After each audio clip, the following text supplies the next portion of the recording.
PHLY Eagles podcast. Weapons, everybody's talking about them. So are we, ranking the NFL's top offensive weapons, coming up next with Zach Berman in studio right now.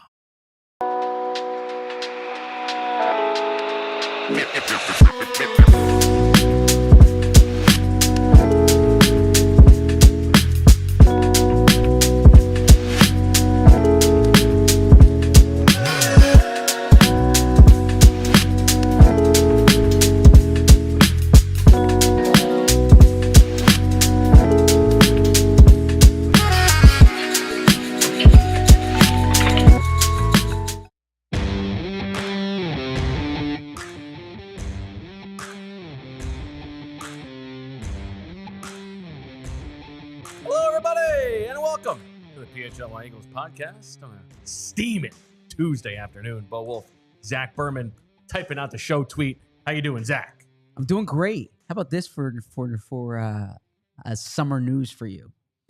Okay, let's hear it. Dom DeSandro has a sock collection coming out. I saw Did you know that? This is old news at this point.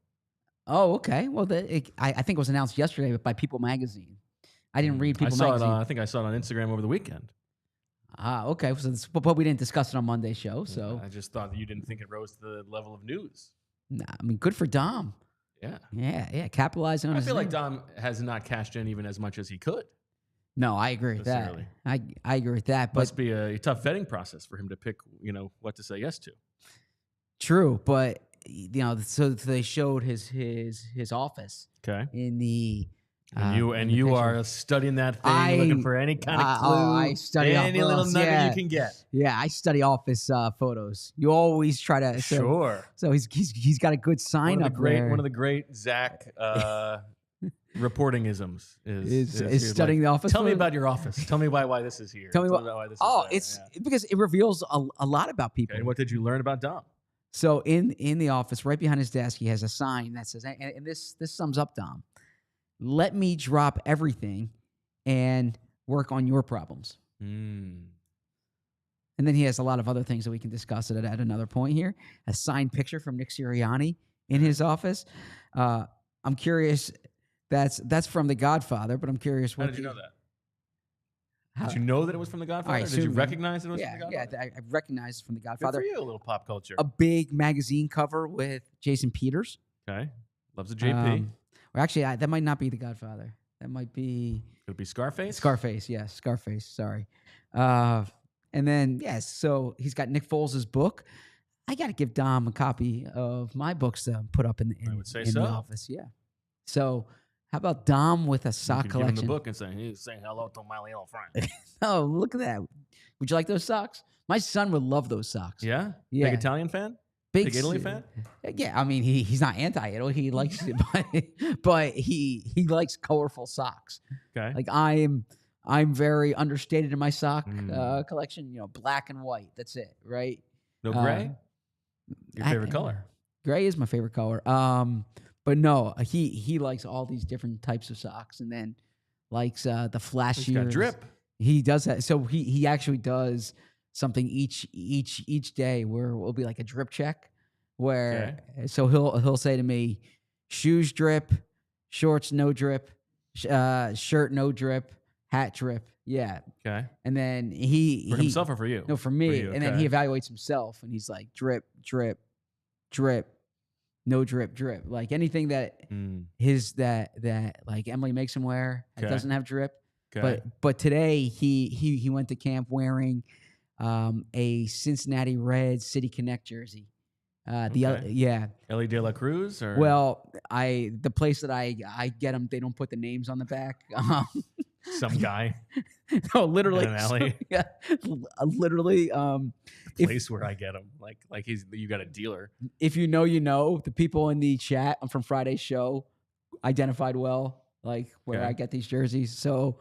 You're not buying American on this front. No. These take like 4 weeks to get to you, but they look like the real things. Okay. Yeah.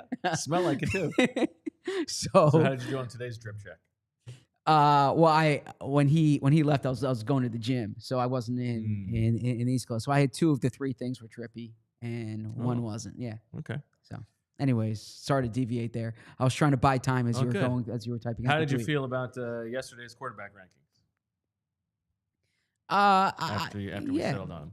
That didn't keep by me the way, up at thank you night. to everybody who reached out. I agree. I do think that the turkey mouth discussion was probably the best 5 minutes in show history. That's not true. That's not true. But I think so.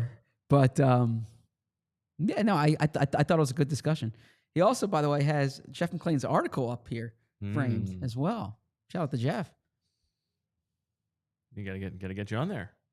Yeah, I got right. How many mentions of Dom DeSandro in the forthcoming book? Ooh, to be. If you fill time, I can tell you exactly what that is. The name of the book is Leap Year. Leap Year. And so let me tell you how many. Believe it or not, I think I can break this. Sent to the publishers, or published actually yesterday. Yep. Very exciting. He's found on 11 pages in the book. Okay. Dom DeSandro's name. And so I would guess extended discussions of Mr. DeSandro. Any extended discussions? Yeah, are these mentions in passing, or is there a nice little, section? Not a full chapter, but there are a couple paragraphs about. No, there are not a couple paragraphs, but NFL's most interesting man. But there's the scene of him with Bob Lang, the team's vice president of communications, and Dom DeSandro escorting Nick Sirianni to Andy Reid after the game. There's a lot. Okay. There's Dom DeSandro at the parade. There's Dom DeSandro. The shirts the offensive lineman wore to the Jimmy Fallon show. There's Dom DeSandro's connection to Andy Reid. There's Dom DeSandro giving the approval to draft Jalen Carter. Oh, that's a good one. There's Dom DeSandro holding Jalen Carter back in New Orleans. That's a nice full circle then. Yeah, does one predate the other? Or do you draw that connection? You've got Dom who signed off on Jalen Carter, but then he's also the one holding him back. There's a separate chapter on Jalen Carter, like we call it the timeout section. Okay. There's 10 people who have timeouts in the book. Can I guess them? Yeah, sure. Is that okay? And then we'll get to giving anything away? No, that's fine. All right. Jalen Carter. Yep. Jalen Hurts. Yes. Saquon Barkley. Yes. AJ Brown. Yes. Does this include Nick Sirianni and Howie Roseman? Yeah, so there's 3 non-players and then 7 players. Okay, so Nick Sirianni. Yes. Howie Roseman. Yes. Vic Fangio. No. Really? Okay. Interesting. So Jeffrey Lurie then? Yes. Okay. All right, now 3 other players. I'm going to say you go Lane Johnson. Yes. Zach Bond? Yes. And I think the other one might be Brandon Graham? No, that was a good guess. So it was very close to being Brandon Graham. But what I tried to do was I went one from each position group. So I went Darius Slay. Oh, interesting. Yeah. Okay. So there's the quarterback, running back, wide receiver, offensive line, defensive line, linebacker, defensive back, and then head coach, GM, owner for the 10 timeout sections. Okay.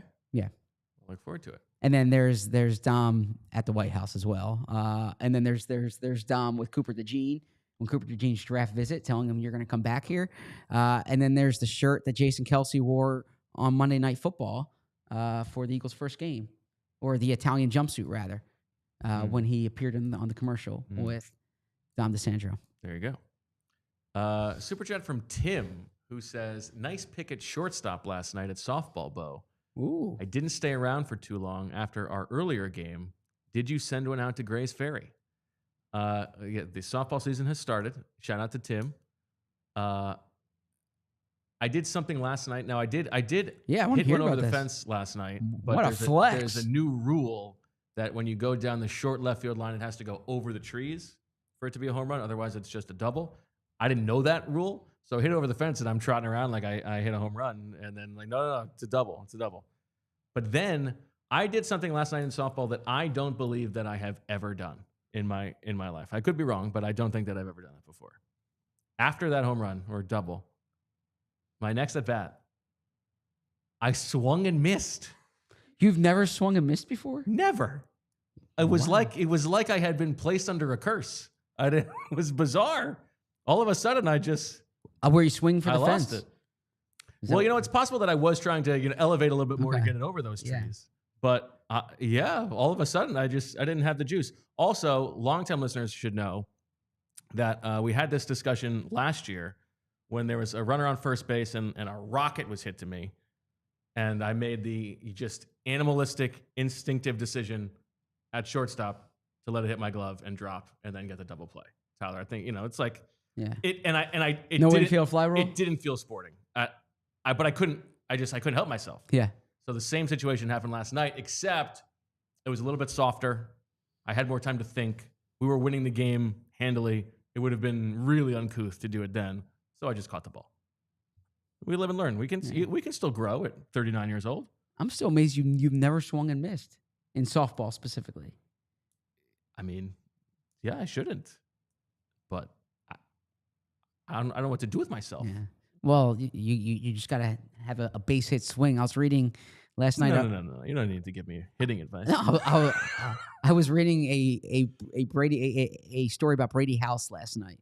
And Brady House said that for those who don't know, he's the new third baseman on the Washington Nationals. And he said all his home runs come when he just does his, base hit swing. I never tried to hit a home run. So that was fresh in my mind. I think they're going to call him Brady House of Cards, bringing the DC tie. Oh, okay. I like that. Hey, he had a good game last night. 2 for 5. Kevin Spacey some work again. I know you've been saying that the guy needs to get back into the zeitgeist. I'm not saying that.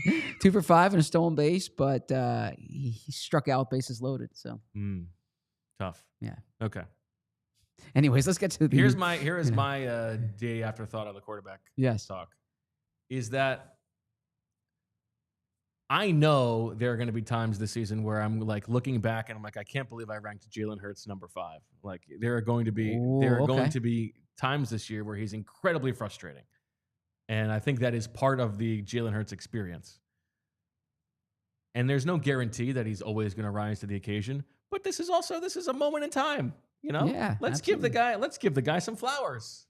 He earned it, right? Like that's I actually don't feel bad about my ranking at all. I think that's merited. I actually think Jalen might think it's too low, but I think 5's a strong number. Did get some pushback from let's say an unnamed person who covers the league on our Justin Herbert ranking. Too low, Justin Herbert. And listen, what a flex that is! You're getting texts from people covering the league, and I just what. I stand by it. Too normal. You know what? The chat, I'm sorry, not the chat, the YouTube commenters, they were on your side about Herbert. Yeah, they were anti-Herbert. I mean, it's right there in the name, Herb. Yeah. I got accused of guy's a Herb. I got accused of paying too much attention to college production. I got to say, oftentimes guilty as charged. Yesterday's exercise, I don't think that's applicable. I don't think there was anyone that I pushed up the rankings because of the way they were in college. But I do think that the Joe Milton needle moving was very funny. Yeah. I mean, that was probably more week 18, right? That was Gerard Mayo. That was a nod to Gerard Mayo. All right. Are you ready to get into it? Yes, let's do this. I'm excited for this one here. I have a feeling we're going to have the same number 1. And I got to say, I think there's a pretty clear number 1 and a pretty clear number 2. And then I sort of think like 3 through 13 is sort of bundled together in my mind. Okay. What was your general takeaway from doing this exercise? Yeah, so I thought there was like a clear top 6. Have we even said what we're doing? In the weapons. In the cold open. We're ranking we are ranking the offensive weapons around the league. Your running back room, your wide receiver room, your tight end room. Now this one, in contrast to yesterday, which was starting a franchise, this is just for this season. Sure. This is just the state of them heading into this year, and away we go. Go ahead. So as I was determining this, and as I was going through it this morning, it occurred to me that I probably placed too much emphasis on running backs relative to you. I think you probably emphasized the third wide receiver more than I did. I could be wrong there. So the way I have my spreadsheet with running back, the 3 wide receivers, tight end, and then the extra, which it could be the second tight end, could be second running back. So that's how I factor into this. This is one where actually I do think that depth matters. Okay. You know, a team like the Packers, right? Sure. That doesn't have a number one receiver, but has 4 or 5 guys who could credibly be a number 2. I think that matters, but I think it matters more. To be at the top of my list, you need to have an A1 wide receiver. Yes. I think that carries a lot of weight. So yeah. So there's and then I had a real hard time here. My biggest problem spot here was what to do about Kansas City because the Rashee Rice situation is. I'm assuming Rashee Rice is playing this year. Price it in, but he's coming back from injury. Travis Kelce's a year older now. I don't love their running back situation. So Kansas City didn't make my top 10 here. And that was one when I started the exercise. I thought they were going to be higher because, Xavier Worthy, I think he takes a step up. The best Super Bowl wide receiver of all time. Yeah, I think he takes a step up. Listen, we got to be intellectually consistent. If we've got Jalen Hurts at number 5, sure. Xavier Worthy's got to be up there at number 3 or something like that. So our number 1, you want to do it at the same time? Let's do our number 1. We'll do our number 1. We'll discuss it. Okay. Break after that. Number 1. 3, 2, 1. Philadelphia Washington Eagles. Commanders. No. The Eagles. Philadelphia It's Eagles. the Eagles. Absolutely. Of course it's the Eagles. And that's not a How could it homerism not be pick. the Eagles? Yeah, I mean, they have the offensive player of the year, a running back. Okay. They have a wide receiver who First round pick in the Eagles draft that we did. Yes, who you can reasonably argue. A wide receiver you can reasonably argue is the best wide receiver in the NFL. And if he's not, certainly top 5. DeVonta Smith, you can reasonably argue is the best number 2 wide receiver in the NFL. There is a drop off at number 3. We'll see. We'll see Jahan Dotson. I know Tyler's a Penn State guy. Tyler's producing our show today, so we'll see how Jahan Dotson does this year. But Dallas Goedert is a productive tight end. I mean, I think he's somewhere probably between that 7 and 12 range. So you just look at that. There's no one who compares to the high level the high level output that these guys have. Yeah. Now, I think that the team that I have at number 2, and I'm guessing who you have at number 2, you can make a case that team is in position to have maybe a better running back next year and probably a better tight end, and they can compete at wide receiver. But the duo of A.J. Brown and DeVonta Smith, if you're just talking about wide receiver duos, Jamar Chase and Tee Higgins would be up there. Obviously, they don't have the rest of the stuff. Puka Nacua and Devontae Adams, depending on how you feel about Devontae Adams at this stage of his career. And they've got Kyron Williams too, but that doesn't quite hold up, and certainly not a tight end. It is so rare, and this is like a moment in time, or maybe 2 or 3 years in time that Eagles fans will never have again, where you have arguably the best wide receiver in football, like you said, probably the best number 2 receiver in football, and a running back playing at a level that, no matter what Daniz thinks, like changes the shape of the offense, right? And listen, I think there's a very good chance that Saquon is less explosive this year, and maybe misses more time. Still, if he plays 12 games, you're getting one of the better running backs in the league. Yeah, it's the argument that the Eagles had when they signed him is that like that position, the outlier there, the elite player there is such a difference maker. It's not fungible at that point. And Saquon is just heads and shoulders over what the Eagles had before. Now, we talk about this ad nauseum. This is part of the Jalen Hurts discussion, but does the fact that the Eagles have the best offensive weapons in the league and also one of the best offensive lines in the league, like how do you play that into how you think about Jalen Hurts?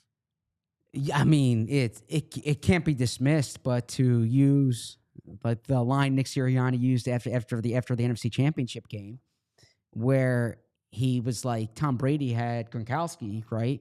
Or well, and then Joe Montana had Jerry Rice. I mean, the great quarterbacks typically have great players with them.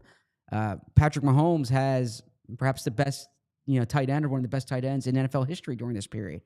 Early in his career, he had Tyreek Hill. So yeah, I think the quarterback elevates everybody, but it's hard to find if maybe Dan Marino, but it's hard to find like an elite quarterback who didn't have an all-pro level player that he played with.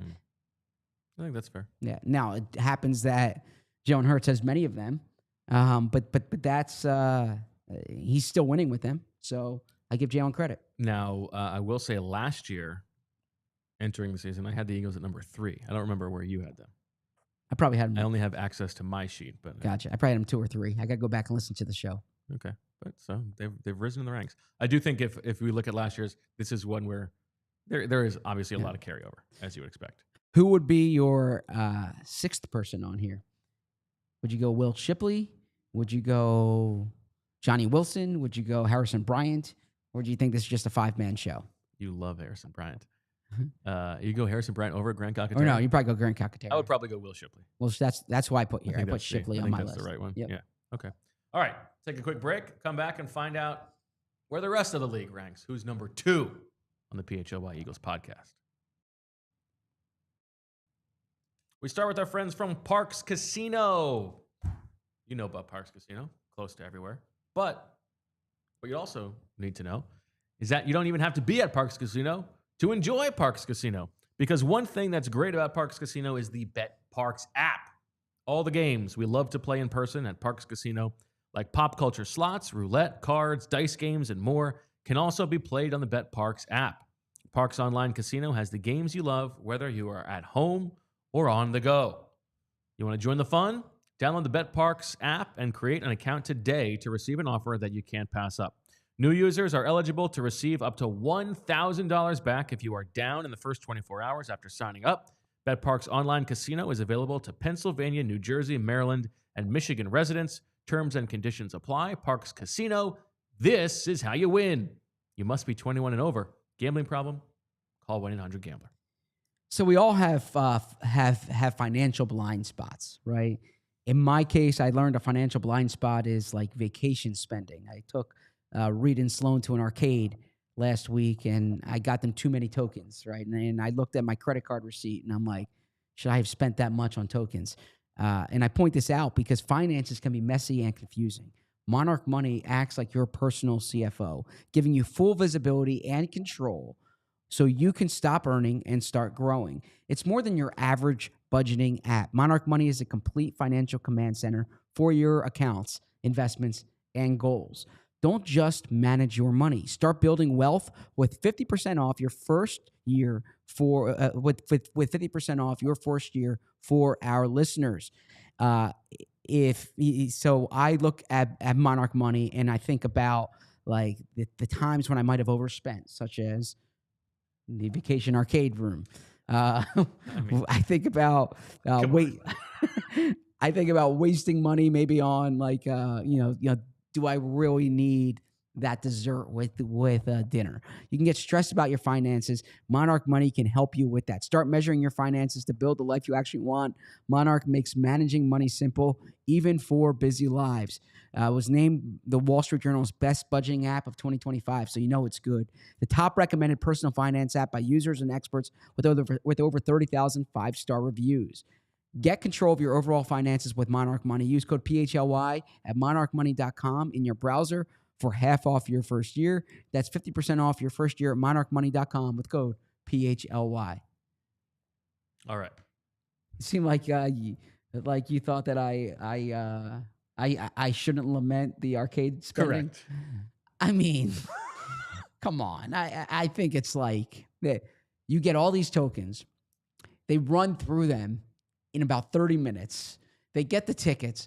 The tickets get them a football that I could have gotten for like $3 online. It's right? not about I about understand the that. purchase. I understand that. But the tokens don't even we were literally in the arcade for 30 minutes. Did they have fun? They loved it. Okay. They loved it. Sloan got this. Their enjoyment is not worth the money. That's your big financial blind spot. Sloan got this this cupcake light that like a battery Great, love it. A battery operated cupcake light, and so I'm lamenting the power being out. And Sloan said, "Don't worry, Dad. We can use the cupcake light." And so I was like, "Thank you, Sloan." Yeah, sounds like money well spent to me. Yeah. So, but I was just thinking, at the top of this, it says talk about a financial blind spot. So I was thinking about my credit card during the past week, and my financial blind spot was the arcade. That's where I said I overspent. I mean, you gotta let the vacation money not be your problem. I mean, worry about your other financial blind spots. All right, fair enough.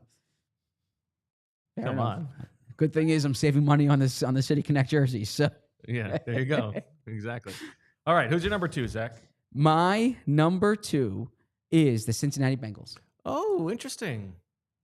And so here, I like the way Chase Brown is developing at running back, but this is really about this wide receiver combination. I think Jamar Chase and Tee Higgins, you can argue it's the best wide receiver combination in the league. AJ and DeVonta might push back on that.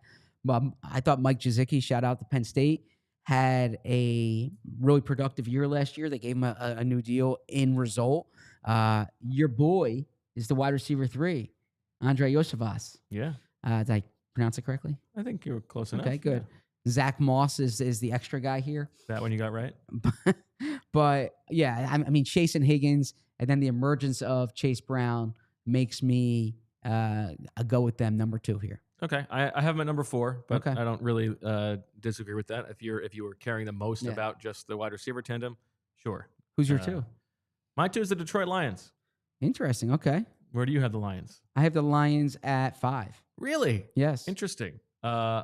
Yeah, I think they've got probably the best running back tight end tandem in the league in Jahmyr Gibbs and Sam Laporta. And I think with Amon-Ra St. Brown and, the explosiveness of Jamison Williams, I sign up for that all day long. Now we'll see what they do without Ben Johnson playing chess. But yeah, I would take the Lions group, and they're also just generally a little bit younger than that Bengals group. I'm a little bit. We saw this in the draft the other day. You're a little higher on Tee Higgins than I am. Yes, I'm quite high on Tee Higgins, and that's been the case really since we talked about him coming out of Clemson. No. You can't do this. You can't reframe this. I liked Tee Higgins coming out. We talked about it. I just thought that it was duplicative with JJ. I know. So yeah, Detroit's worthy of being on this list. I'm bullish on Jamison Williams this year.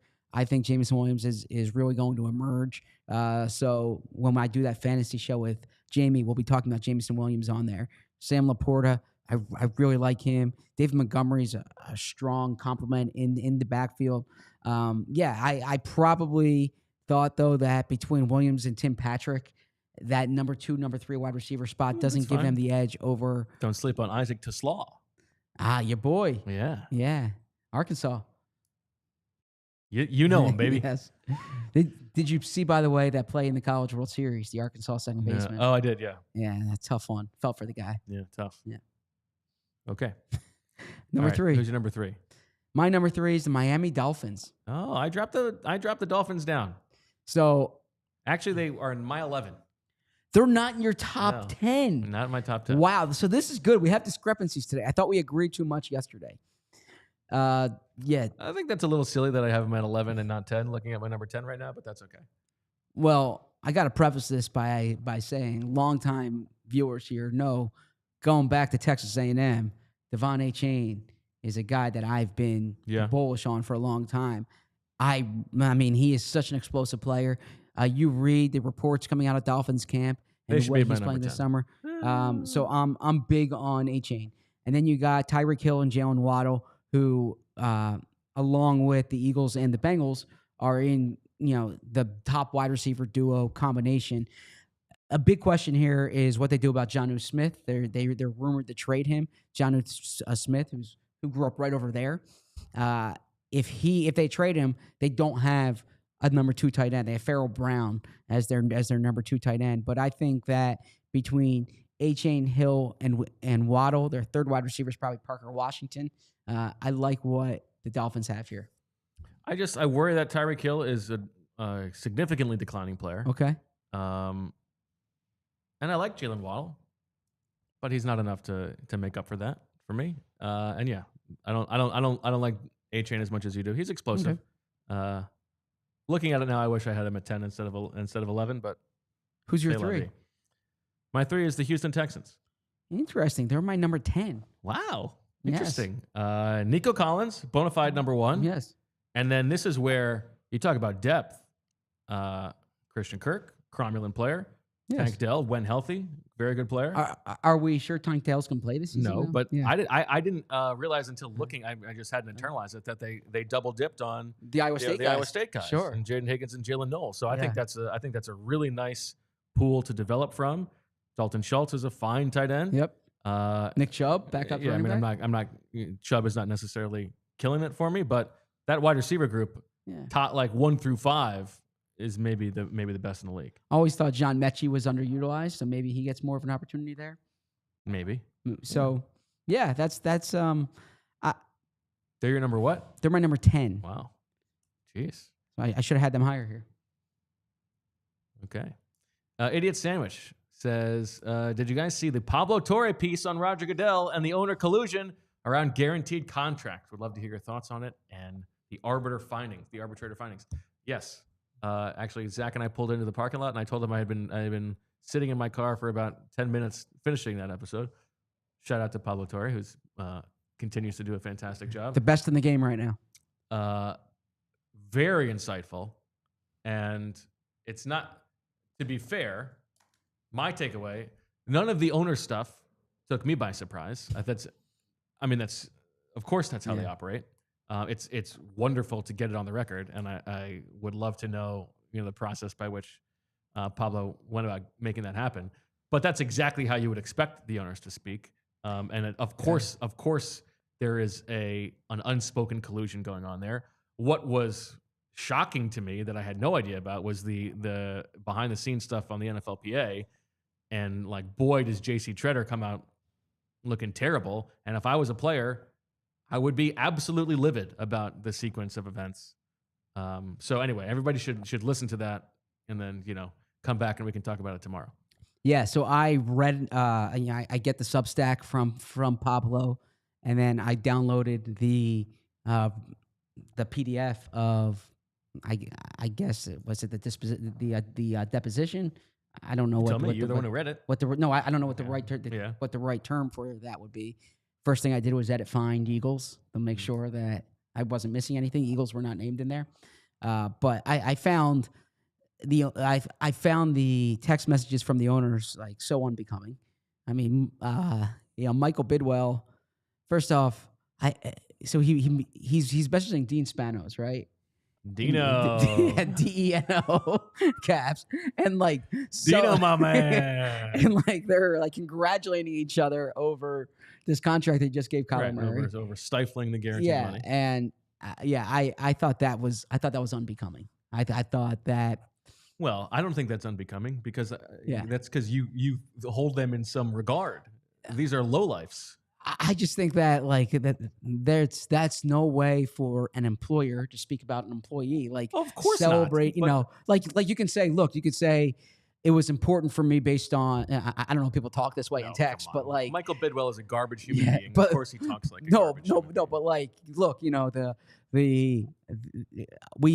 were afraid of the guaranteed money thing. That was important to us, but she's like so happy for Kyler or something like that. I just like really just suppressing those wages, my man. Yes, I found that. I gotta say, like I kind of admire Lamar Jackson in the sense of like I'm someone who's man, sorry, microphone's broke. I'm someone who's like very deferential. Lose this number. I'm very like deferential to like my superiors and like and he's just saying like I want a guaranteed contract, right? And so that well, yeah, and I mean, of course it was collusion that nobody was willing to like even discuss signing Lamar Jackson. That's insane. Yeah, it's ridiculous. So we're gonna roll the dice with Desmond Ridder. Yeah, so I'm excited to listen back through the podcast. But I read it I read it this morning. Yeah, very good. I was listening. I should just give us a plug because I do my podcast listening on the way in today. What I was listening to was the Exciting Mics with Nolan Smith. Enjoyed that episode. Enjoyed Nolan on there. There you go. All right. Who's your number 4? My number 4, I've already said, is the Cincinnati Bengals. My number 4 is the San Francisco 49ers. I have them at 9. Yeah, wow, we are worlds apart here today. So, look, Christian McCaffrey is arguably the best running back in the NFL. I think he's going to rebound from a down year last year because of injuries. I'm still bullish on McCaffrey. I'm not in love with the wide receiver core. Brandon Ayuk is coming off injury. Ricky Pearsall, first-round pick last year. I know they have high hopes for him. We still need to see a lot more from him. Juwan Jennings, I think, is an underrated player, is going to factor into there. But I still think George Kittle's a high-level tight end. I saw, I believe it was a tweet from Josh Norris today that he has a lot of George Kittle stock in his fantasy drafts. Take it to the bank. I'm a big Isaac Guerrero guy. Are you just saying that to make Vince happy? Yeah, I'm saying that to make Vince happy. I was impressed with Isaac last year when he was in there. I mean, I have this mental image of him running down the right sideline, like, you know, this 4.3 speed at 220 pounds. I like these skill guys here. Isaac Guerrero, a tough one where I think most Isaacs you want to call him Ike, but Ike Guerrero doesn't flow. Ike Guerrero, you need this. Do you want to call most Isaacs Ike? Absolutely. Really? Okay. When I think Ike, am I thinking Isaac or Isaiah? Ike. I'm thinking Isaac, I guess. Yeah. Okay. Yeah. You show me an Isaac, I'll show you someone. I'll show you an Ike. Who's your favorite Ike? Ike Davis. Looks like my good friend David Duberstein. Yeah. I remember covering him. Doobie? No, Davis. Yeah. Andy McCall did a great job writing about him. My favorite Ike is Ike Reese. Shout out to Ike Reese. Yes. You beat me. Yeah. Big Ike Reese fan. Now we know who's not in your top 5 presidents then. Oh, Dwight Eisenhower? Yes. I mean, the interstate system was a big deal for our country. So, and he had a lot to do with that. Remains one. Yeah. Remains one. Okay. Yeah, I just the Niners. Those guys are all declining, except for Pearsall, right? Like, yes. George Kittle could fall apart. Christian McCaffrey could fall apart. Brandon Ayuk arguably already has fallen apart. They could certainly rebound. They've got the easiest schedule in football, as the professor has outlined for us. I think I'm expecting the Niners to be good this year, and probably be like a top 3 seed in the conference. But trading for those guys, I'd rather have these other teams. And I thought that Luke Farrell contract was ridiculous. Just putting that out there. Okay. Yeah. I mean, I don't know what Kyle Shanahan's thinking, like making Luke Farrell a priority in free agency, but I guess he wants a blocking tight end. Wow.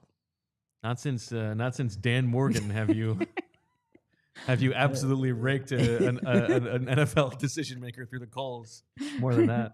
Like, no, excuse me. I gotta say, whenever I'm in the studio, my throat gets scratchy. Like, great outside, my throat's scratchy. Great outside. Yeah. Yeah, I mean, probably the building. Probably so. All right, let's take a break and come back with the rest of our rankings. You've heard Zach's top 5, my top 5, and actually only my top 4. But boy, is there more to come. Okay, who are we talking about? Of course, we're talking about our friends at Glatt. If your hairline's been slipping and you're thinking about doing something about it, listen up. Hair transplants aren't just cosmetic. They are real surgery. And if you're considering flying overseas to save a buck, do me a favor. Think again.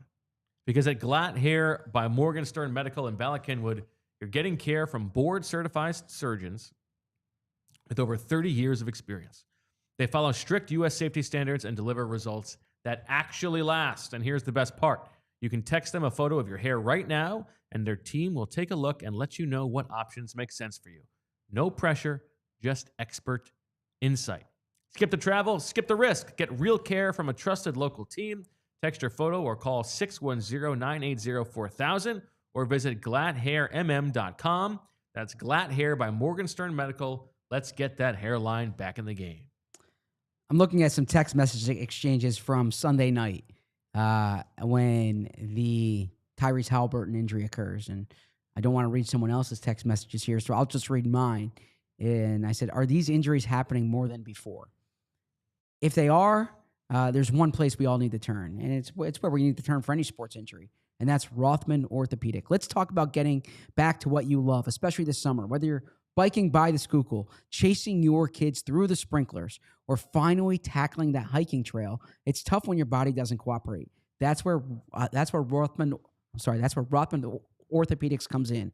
From aches after a pickup game to old injuries flaring up on summer adventures, maybe to a big injury in the NBA, Rothman's team of experts is here to help. With evidence-based care and a commitment to restoring your mobility, they'll get you back out there stronger than ever. Don't let pain put your summer on pause. Visit rothmanortho.com/PHLY to book your appointment today and get back to doing what you love pain-free. Rothman Orthopedics, getting you back to your summer game is their mission. All right. You told us that the Lions are your number 5. My number 5, the Rams. Okay, they're my number 9. Okay. Puka and Devontae Adams, very good top 2. Kyron Williams, yeah, bottom top 10 running back, very good, very reliable, and the rest of it's just okay. Too overpaid, and Tyler Higbee always injured. So this is why I think there's kind of a big drop off between those top 4. But I guess I would still take him over the Niners because I like the receivers better. I mean, I definitely like Puka and Devontae. I think Kyron Williams has really shown that he's a starting running back in this league. Yeah, that third wide receiver spot jumps out to me. They clearly like Tutu. Tutu hasn't established himself to the point of the contract they paid, but we'll see what they have in mind for him. The variable to watch here is Terrence Ferguson, the second-round pick, someone who Sean McVay really liked. They targeted. You heard James Gladstone say that. So I'm curious to see what Terrence Ferguson looks like this year. Yeah, I'm not so high on Terrence Ferguson, but I'm sure that in that offense they will find a way to make him work. All right, who's your number 6? My number 6 is the Tampa Bay Buccaneers. Just on the outside for me, but I like the Bucs. So I saw a quote tweet early this morning from Mike Evans saying this is the best receiver core he's ever been around.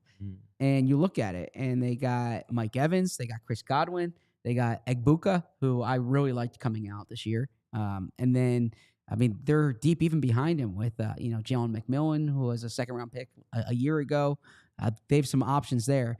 I'm bullish on Bucky Irving. People love Bucky Irving. Yeah, Bucky Irving, I was really impressed last year. Every time I watched the Bucs and I saw them. And what a name. Yeah, I saw them a number of times, both when they, when they played the Eagles, they were when some cross film that we watched, cross team film that we watched. Bucky Irving was really impressive, and I think he's going to take another step up this year. Rashad White is an extra player here. Now, Cade Otton's their tight end. Cade Otton hasn't been great, but he was better than people think. He's a good fantasy player. Sure. So I like these weapons here, especially with Godwin healthy and Egbuka back out there. I like the Bucs. I don't have a big argument with them being in your top 10. I've got them at 12, but I like that. I'm not quite as in on Bucky Irving, but if Godwin is healthy, Evans, Godwin, Egbuka is a pretty good start. So we're doing top 10 today, right? Yes. Okay. All right. Got me. I know. I did. Okay. I ranked them. into like 16. Just for my own purposes. Okay. Yeah. My number 6 is. I'm just taking the other best receiver in football. Give me the Minnesota Vikings. I like Jordan Addison as well. T.J. Hawkinson, a good tight end, and Aaron Jones still fine as a running back. So I just, sign me up for the ace there in Justin Jefferson. Give me the Vikings. Yeah, they're my number 8, and I'm with you here in that this is an intriguing core of skill players, not just based on like the high level players. Justin Jefferson might be the best receiver in the league. T.J. Hawkinson's one of the top 5 tight ends in the league when he's healthy. But then even some of their depth guys, right? Like Jordan Mason was a good acquisition for them. I thought Jordan Mason looked good filling in for Christian McCaffrey last year. Now he's that backup running back this year. I thought Rondale Moore was a good under the radar signing. I'm curious to see how he looks in that Kevin O'Connell offense. I always thought he had more juice than the way he played. So I'm with you here. I probably could have put them higher. That's pretty close. Super chat from My POV Life, who says, is his name Irving, but he's kind of a jumpy guy? I don't think I get it. Bucky Irving. Yeah, I'm not sure I understand that either, but these things typically go over my head. I'm missing it. But I appreciate the contribution. I know, that's right. My POV Life. And thanks, by the way, I didn't get to say this. Thanks to everyone who contributed last week. It was awesome seeing the money that we were able to raise for Big Brothers Big Sisters. Amen. Who's your number 7? My number 7 is the Baltimore Ravens. Did not make my top 10. Wow. Okay. So let me state the case here. Derrick Henry. This guy's ageless, it seems like. I mean, just productive every year. Excuse me, the building. One of the best running backs in the NFL. Making all kinds of excuses. I really like Zay Flowers. I don't love Zay Flowers. Yeah, I mean, I'm so impressed by his game. I think Zay Flowers is a legit number 1 receiver right now. You think so? He was a Pro Bowler last year, correct? And I think that he's continuing to ascend. AJ Brown wasn't a Pro Bowler in the NFC. Yeah. So yeah. Rashad. Would you rather have AJ Brown or Zay Flowers? I'd rather have AJ Brown than Zay Flowers. I'd rather have like half of an AJ Brown than Zay Flowers. Okay. Rashad Bateman, they just gave a new contract to. They're really high on Rashad Bateman. It's kind of been fits and starts. You know what? 8 years in a row, this is the year that Rashad Bateman's going to break out. Boy, all the numbers are telling us that he is an elite player. Then he's going to have his breakout season. If it's not this year, then next year. And if not then 3 years from now. Yeah. I mean, give me a break. DeAndre Hopkins goes into the mix here. Looked kind of washed in the Super Bowl last year, but we'll see. I mean, DeAndre Hopkins can be a factor in the red zone. But what sets this off for me is the tight end combination. They didn't trade Mark Andrews. And Mark Andrews, despite what happened in the playoffs, what? It's Mark Andrews, not Andrew Mark. Oh, okay. I appreciate you chiming in with that one. It is Mark Andrews. I think Mark Andrews is a top 5 tight end. And then watch out for Isaiah Likely, man. I mean, Isaiah Likely is likely to have a big year this year. I read John Harbaugh's quote that about Isaiah Likely's potential, and I've seen it. Like I've seen it when I've watched the Ravens on television, on film, and I buy Isaiah Likely stock now because it's likely never to be at this price for a long time. Okay, I just like Isaiah Likely. Yeah. So. Okay. Super chat from Chase Daniel Plainview, who says, "Do you forgive Mike Florio for his word count diss?" No. Chase Daniel, I appreciate obviously. you. And here's how I would respond to that: is Mike Florio is making a big deal out of this 61-page document that everybody needs to know about. And so if you think about it, maybe his complaint about the length of a different article was more about protecting sources and currying favor than it was an actual realistic complaint about the length of an article. Maybe word count doesn't matter to him. That's just an opinion from the outside. Ooh, I love when Bo gets feisty. It's awesome. Yeah. I mean, I think an article should be as long as it needs to be. And I thought that article could have been longer. I can tell you there was enough material to make it longer. So sure. I feel good about the word length. All right. Your number 8, who have already told us, is the Minnesota Vikings. My number 8, looking at it now, this team should not be in my top 10, and I was very surprised they were in my top 10. But I care a lot about the number 1 receiver. There's some spicy upside in the number 2. Their running backs are bad. Their tight end is fine. The Dallas Cowboys. Wow.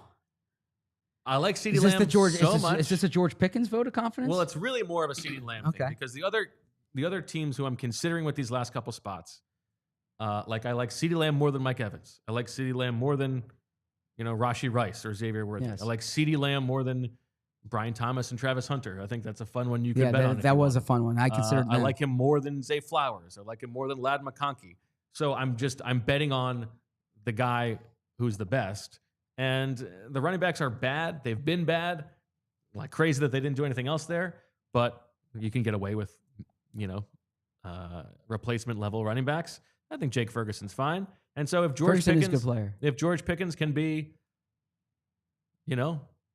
75% of how good he can be, then I think this is a group that you would take. Yeah, I'm with you there in terms of the wide receivers. And I see in the chat they're anti this pick. Don't be anti the Dallas wide receivers. That wide receiver combination is really good. I mean, I think George Pickens complements each other. I think he complements CeeDee Lamb well. CeeDee Lamb does so well navigating the middle of the field. George Pickens is such a threat on the perimeter that you put these two guys together. That's going to be a real tough team to defend. I guess because of the running back situation, although Javonte Williams before the injury in Denver, I thought showed some juice. And then the lack of a third wide receiver there, I think Jake Ferguson is fine, but I just went with 10 other teams over them. But they were in my also receiving votes. Okay. I think actually we have the rest of your list. Yes. You have your 9 is the Rams, my 9 is the Niners, and then your 10 is the Texans. Yep. My number 10, this is one that we were too high on last year, and I'm just giving them the Fran Duffy bump here, and that is the Chicago Bears. So, you've got Rome Odunze, who was fine as a rookie. You've got DJ Moore, who's very good. You got Luther Burden the third. I'm giving them the Fran Duffy. Like this is a nice group to build around. And you have a first-round tight end in Colson Loveland to go with Cole Kmet. The running backs are not great in DeAndre Swift and Roshan Johnson. But I think that's you have spread your resources nicely, and there should be some guys who can pop there. I definitely considered them. With that, it was a challenge.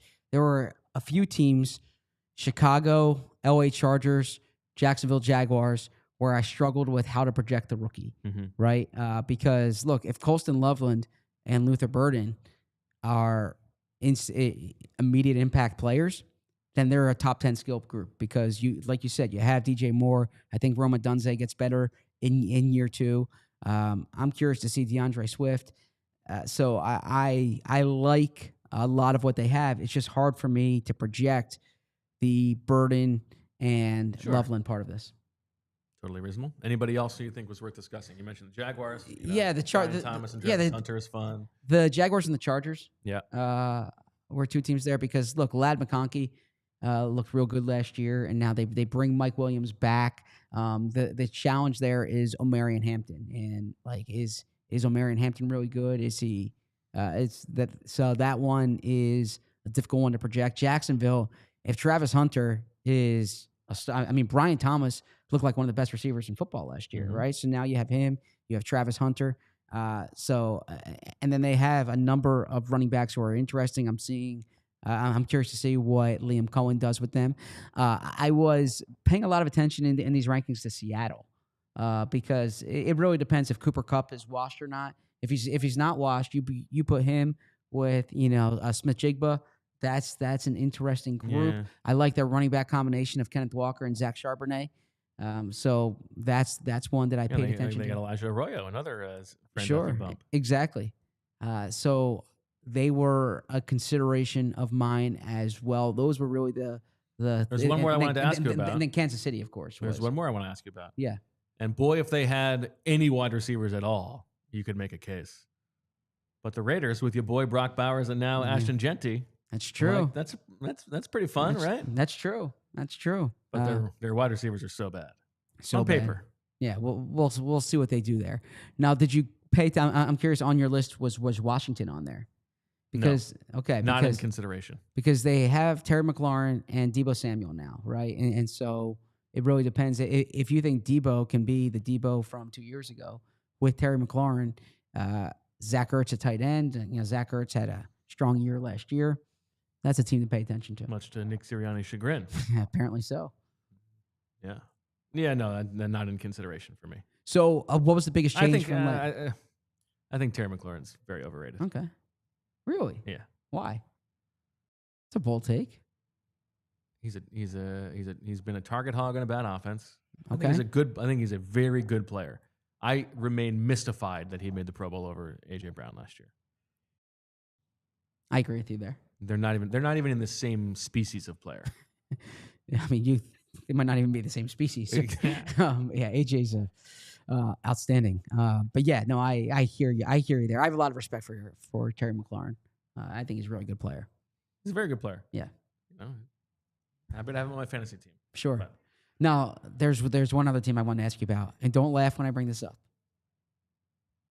I know exactly who it is. The Atlanta Falcons. The Atlanta Falcons. Yeah. I mean, Bijan Robinson might be the best running back in football this year. There's a chance that could happen. I think he had like 1,800 combined yards last year. He's entering year 3. Drake London has been really productive. I know my love affair with Kyle Pitts. I get it. I admit the tempestuousness of that love affair. If this is always the year for Rashad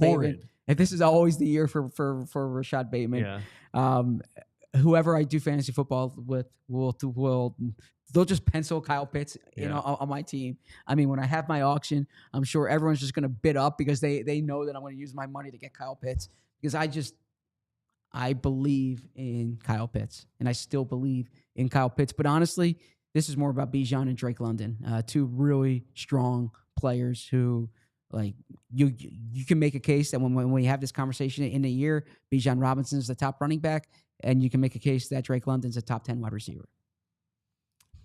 I'm trying to figure out going back to where Rashad Bateman ranked in receiving yards last year, which, listen, that's not the only thing that matters. But he didn't even have 800 yards receiving last year. Leaders. Regular season, NFL. The Bait Man came in at 42nd in receiving yards last year. Yeah. So where did Kansas City fall on your list? And then Green Bay, I wanted to ask you about as well. Oh, I didn't mention Green Bay. Green Bay was my number 7. Oh, okay. Okay, Green Bay was my number 7. Weren't they your number 7 as well? No, Green Bay wasn't on my list. Right there. Oh, Green Bay was my number 7. Baltimore was my 7. Josh Jacobs, and then the depth of the wide receiver core: Jaden Reed, Matthew Golden now gives them some speed. Romeo Doubs, Dontavian Wicks, Tucker Kraft, Luke Musgrave. I think there's a lot of good players there where maybe the sum of the parts is greater. Matthew Golden is kind of the big variable there. We'll see. No doubt. Yeah. I like that group. And then Kansas City. Like Pacheco looks like a shell of himself. Maybe he gets back a year removed from the injury. The Rashee Rice guessing game is tough. Respect to Xavier Worthy's otherworldly performance in the Super Bowl, but Travis Kelce is a shell of himself at this point. So it's a fine group. You got the best quarterback in football, it'll work. Sure. But yeah. I'm looking forward to reading the chat later tonight and tomorrow. Oh, I'm sorry, not the chat. The YouTube comments later tonight and tomorrow morning to see what the audience thinks about these rankings. It's always interesting for me, because I check the YouTube comments once I get home. Then I check them before I go to bed. And then I check them early in the morning. And it's always interesting to see, like, who watched it when, right?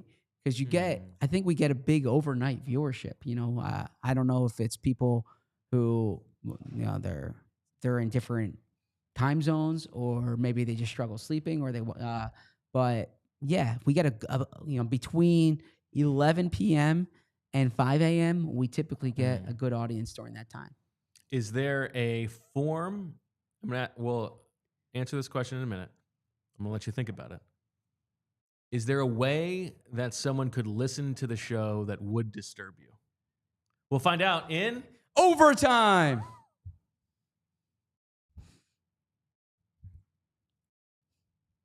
Or watch the show. Is there a way that someone... What if it's their Belichick Saban? No, I mean, I'd be flattered, I suppose. No, I think that the one thing that I hope viewers recognize about our show relative to a lot of other shows is that we're a live show, right? There's so many shows that are produced shows, right? And so we don't do multiple takes.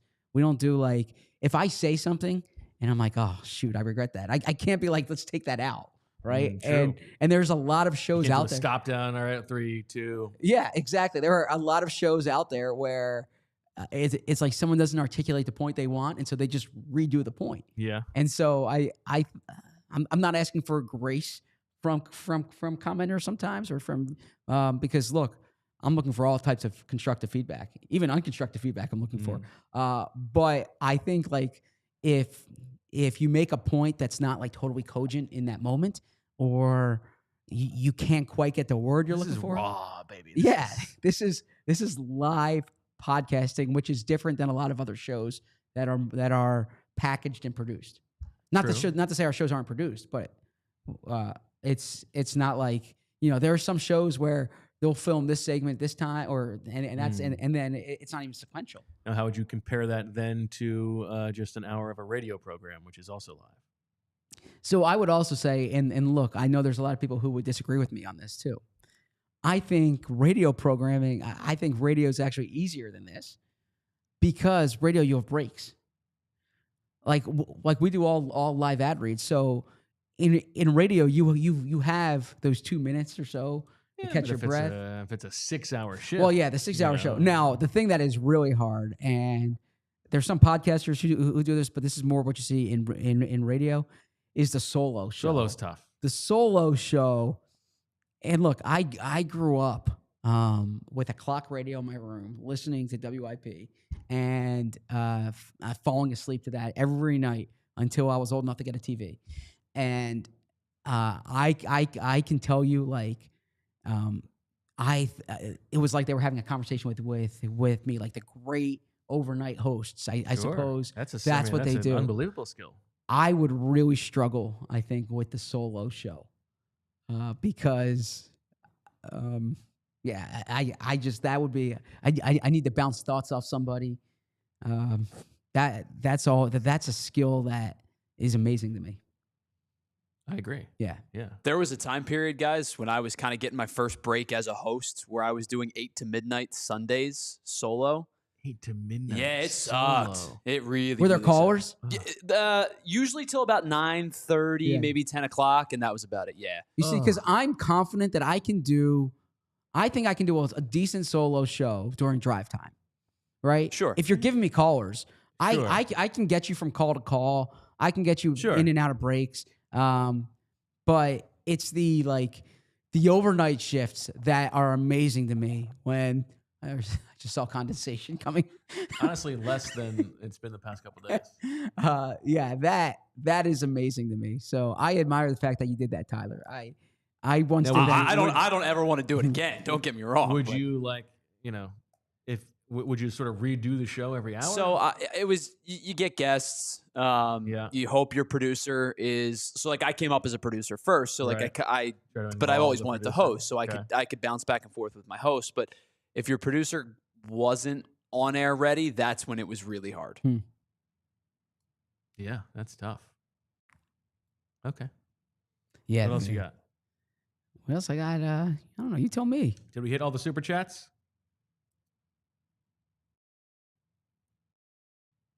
I think we did. Yes. No, but what was the first one? The Grace Farrell. Yeah, that was the softball. I appreciate, by the way. 2-0 on the season, no big deal. Defending champs. It's 2 games. That's early, yeah. We'll catch up. You can't win them all if you don't win the first 2. I received a lot of, I received about 8 or 9 messages since yesterday's show on book recommendations. Oh. So I appreciate those via Instagram and email and Twitter DM. And how many responses on the turkey melt? No one messaged me directly on the turkey melt. It was more people commenting on YouTube and on your Blue Sky thing. Wow, just unbelievable. It was so good. I got to admit, I didn't hear the part in our show where you talked about the AI part of it. So that did you then go back and listen to it or no? Not yet. Okay. Not yet. I guess I was too busy reading about Brady House. The idea is there was an article in the New York Times. Okay. That rag, and it was like a back and forth about how they use AI or whatever, like the power of AI. And the very first it's this reporter, this Jamoke. And he's like, oh, I don't understand how people don't use it. I use it. It basically replaced Google for me. I ask it everything. Like, what setting do I put my toaster oven on for my turkey melt? Like, I'm sorry. Oh, okay. That's the selling point? Yeah, that's not the selling point. You jabron? I actually did see an effective. How do I put my turkey melt? I don't know if you caught this. I think it was during the NBA Finals the other night. The Google commercial about AI, where it was about events that weekend and the concert that they went to, and then he met his girlfriend there, or his wife, or his future wife there. That was a pretty good commercial. Yeah, of course. Nothing will get you out there and help you find your wife more than just AIing nonsense. I am embarrassed to admit this. You know what? I like there was a period in May when I was using the Chat GPT for like the illustrations, that they would do of people. Like I would take photos of my father-in-law or my mother-in-law, and like how they did the action figure with that. And my father-in-law was getting a kick out of that, right? And so I would have him with like a fishing rod and a real estate sign, and it was like, so you put the picture in and you say create like an action figure off this image with the following signs. It was all over social media, and so I was enjoying doing that. It was pretty cool to see. I'm still a Googler more than.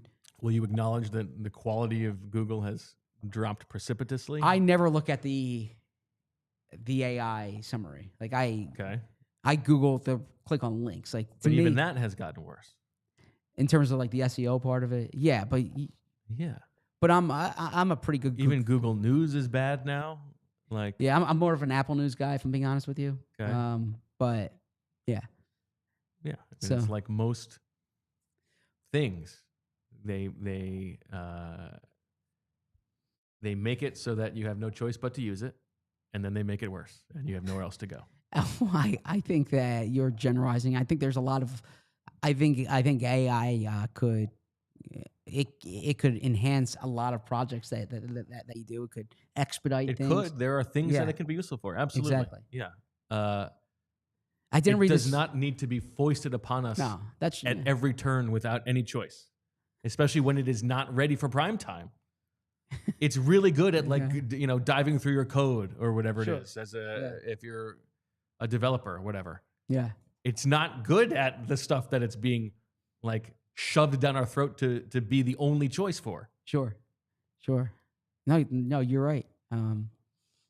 But I actually did put into chat the Chat GPT, like, tell me about the PHLY Eagles show. And they actually had very favorable things to say about us. Tells you how bad it is. I think they found a Reddit forum that was talking about our show. There's some Reddit forums that don't talk so kindly about our show, but there are plenty that do. Okay. I'm sure you haven't navigated them. By the way, I found a Reddit forum recently that you did, like you did an AMA on Reddit years ago. Years ago. Yeah, I found that. So what, you were searching my name on Reddit? I forget how that came. I think it came up as like a recommendation. Like all of your alt posts, like, boy, that's Bo Wulf guy so annoying. No, that's not my show. That's not me saying Zerm. That's not me saying that. No. We have another super chat. Yes. That just came in.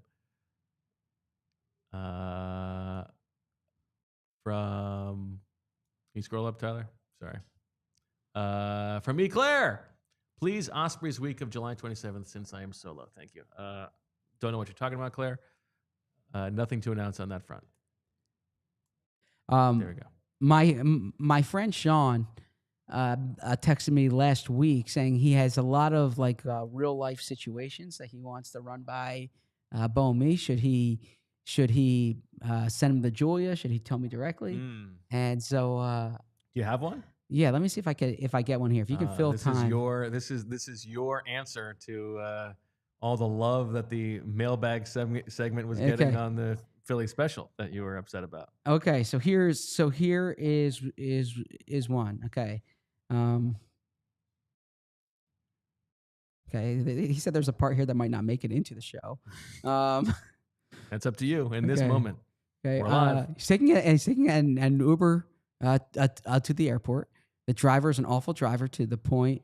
The driver's dangerous. The driver happened a couple times. The driver does not speak English.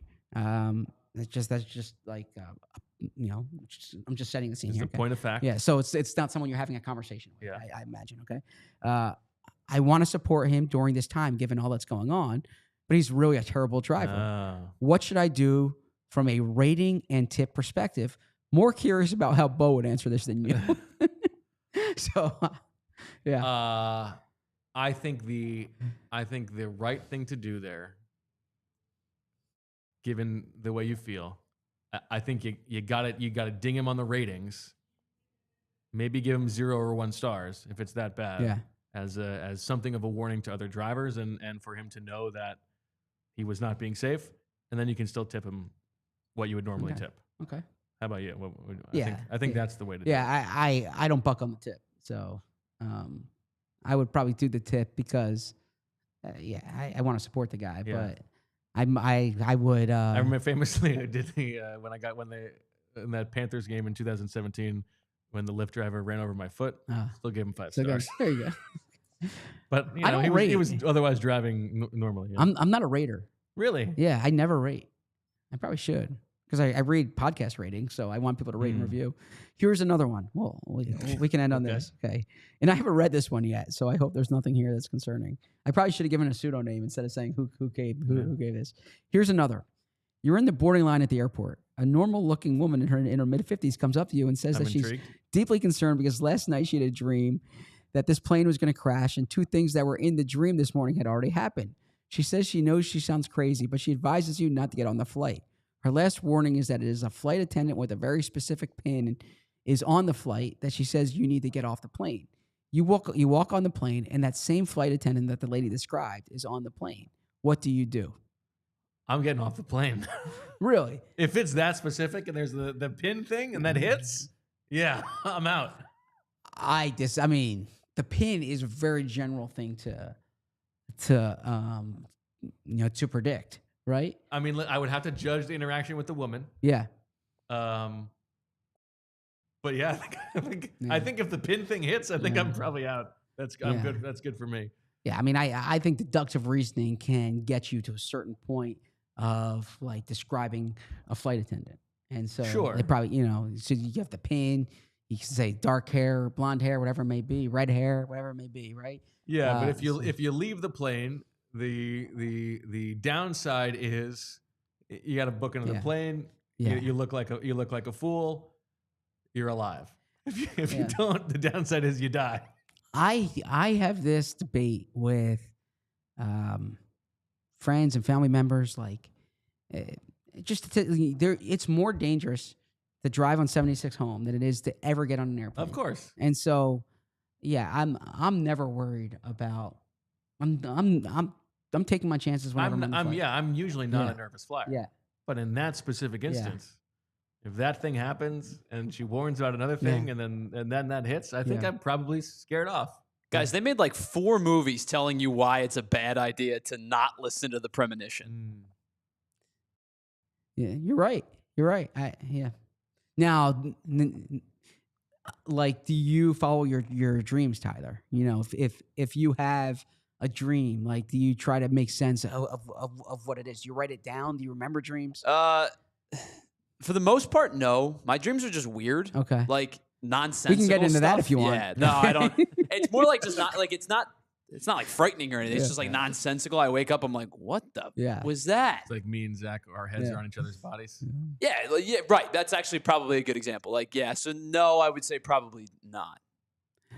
I ask the 3 people in my house every morning what they dreamed, and none of them remember. I remember every one of my dreams. Really? Yes. Yeah, every one of my dreams. You can't say that for certain. You wouldn't remember the ones that you don't remember. Oh, true. But I wake up in the morning and I remember what I... And do you write them down? About. I typically don't write them down. I try to figure out why I'm dreaming them. Like you remember several dreams, or you just? Oh no, I remember like the highlight, right? Like the 1-sentence summation of the like specific moments. What was last night's dream? I don't. I don't want to discuss last night's dream. But I do remember the. Can you give us a recent dream? A recent dream that I remember. Are they all like sort of based in reality? I had a dream recently that this is so weird, and I thought it actually happened. I had a dream that a friend of mine from college, great guy, he's an author. I don't want to say who it is. Respect all authors. Okay, that he sent me a G-Chat, which I haven't used G-Chat in a long time. G-Chat was good. Yeah, G-Chat was great. That's back when technology Yeah, was he good. sent me a G-Chat about someone else that we went to college with. Okay. And it was so specific what he said in the G-Chat that I thought it actually happened. And so to the point that later that morning, I went and I checked my G-Chats and it did not happen. So that I don't know what made me think about that, but that was a very specific. Can you tell us what the thing that happened was, since we don't know any of the people involved? Was it insidious? Was it? It was a journalism thing about someone else that we went to college with. What was it? Were they plagiarizing? Was it? No, it was like, can you believe how this person acted in this situation? Yeah. Okay. Yeah. All right. Good stuff. Yeah. Anyways, yeah, that yeah. But yeah, no, I dream and I remember my dreams. Okay. All right. Good stuff, everybody. Yeah. Thank you, Tyler. Thanks everybody for watching and listening in the chat. Back tomorrow, 2:00, ranking the coaching staffs across the NFL. I think we're just going to do 11 through 19. Is that right? No. For we have a quick NBA trade here. Oh.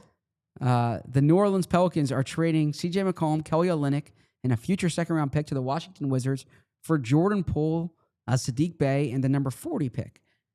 What do you make of that? Well, so I've been working my ESPN trade machine or my Real GM trade, all the different trade machines, trying to figure out potential Wizards-Sixers trades because I would like to see the Sixers trade from 3. The 6 to get 6 and 18, and I was wondering if they can get Saddiq Bey in that deal too. So Saddiq Bey is off the table. There you go. I will just say this to you because I think that you will enjoy it. CDP says he once had a dream that he came up with a play so unstoppable that the league had to ban it. And he had to change his sheets. He had to change the sheets. Okay. There was one other thing I wanted to ask you, but I can save it for the next show. Just you use it or lose it. All right. I didn't text you this last night because I didn't see it till this morning when I woke up. Little disappointment early on this. So my son and I are going Saturday to the Club World Cup. Oh. Okay. And we were really hoping to see Messi. Yeah. He's got a pink Messi jersey. He was excited. You like more pink. Good for you. Yeah. He thinks it's a drippy color. It is a drippy color. He loves. You wouldn't be caught dead. He wears the San Diego Padres City Connect jersey. Okay. That has the pink sleeve. Okay. So I wanted to ask you this on the show. Woke up this morning, I saw that it was a 2-2 draw, and so unfortunately, I was personally hoping to see. Sure, that would have been great to see Miami versus versus Paris. Okay. Yeah. Instead, I'm getting 2 teams from Brazil, which I don't know as much about Brazilians. Botafogo and Palmeiras. Yes. Okay. But then I was reading this morning. This is going to be like a really intense crowd. Yeah. This is going to, that the Brazilian fans have really been big supporters during the Club World Cup. Yes. That the Northeast Corridor has a strong Brazilian population, and that like this is going to be an amazing atmosphere. This tournament means much more to them. That this is going to be an amazing atmosphere, and that these 2 Brazilian teams playing against each other is going to be like an awesome environment. I know you from going to Rio last year. Is very aware of Brazilian soccer. What should I tell Reed about this? And I should also know that when I went to Brazil last year, I bought him the jersey from the rival team of Palmeiras, so he should not wear that one. No, definitely don't do that. What should he has a USA jersey. What should he wear to this? So what environment should he expect? Who should he root for? And what should he wear? Well, if he's got the what is it, the Corinthians jersey? Yes, he's got the Corinthians jersey. He can't be rooting for Palmeiras. Yes. He can't be rooting for Botafogo. Yeah. But he shouldn't wear that. No, he shouldn't wear that. Yes. That's probably a good idea. I mean, I don't think it would really matter, but that's probably smart. I think what is fun about this tournament, which I have been paying a little bit of attention to is that, the South American teams, they care a lot more about this tournament, right? Because the teams from Europe are already regarded as among the best in the world. They've also just finished their season. They're a little bit tired. This is their off season, whereas the South American teams are in the middle of their season, so they're in better form. They've performed well. And like the Brazilian teams, this is a chance to prove that they are actually on the level of some of the best teams in the world. And I would imagine that because those are, now they're not direct rivals, right? But I imagine that will be a great atmosphere. Plus, presumably the teams know each other well, right? So you'll get a high quality match. I think that will be more fun of a viewing experience, but it would have been cool to see Messi. See Messi. So should he go neutral? I think he could wear. Yeah, I mean, he could wear his Messi jersey if he wants. I think that's fine. Okay, just a soccer fan. Yeah, I think that would be cool. Cool. All right. I'm curious. That'll be fun. Yeah, let's be fun. Hearing how it goes. Anyone who's in the chat who's going to that game, look out for my son and me. We'll be in the top deck, and I don't know if it's gonna be that hot on. I hope it's not this hot, but noon game. I'm excited for that. Hope you find some shade. I hope so too. Avoid the arcade. Well, yeah, we're not. If there was an arcade, we would not be going to that. All right. Thanks, everybody, for spending your time with us this afternoon. We will talk to you tomorrow at 2 o'clock. And as always, we love you. We all silly like the mayor.